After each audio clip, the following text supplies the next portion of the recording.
I got a bit of an underbite, and so when I bite down, my lower teeth are significantly in front.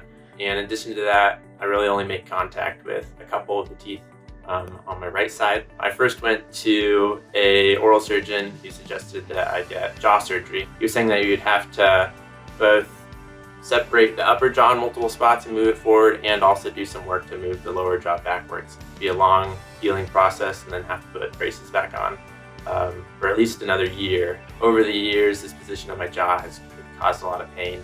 Right now I'm actually studying for the MCAT, and so if you're having headaches, having to deal with that while trying to focus, it's been difficult. This option is really appealing just because it's very non-invasive. What takes about 3 years, where you don't even know, you're kind of fingers crossed that it'll all work out. With this route, it takes only about 3 weeks.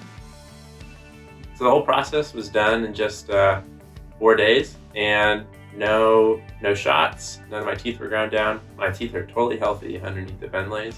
Day one, they put in the upper VENLAYs, and yeah, at that point it's still a little bit difficult to bite down and chew because I didn't have the bottom ones to complement it. But then the next day, day two, we put in the bottoms, and then after that, still needed a little bit of fine tuning for the bite. So day three was spent fine tuning that bite. Day one was about 2 or 3 hours to put on the top VENLAYs and get everything all situated. And same thing with day two, it was about 2 to 3 hours to get it all worked out. But day three and day four was only about maybe an hour or so of fine tuning. Saw my before and afters today.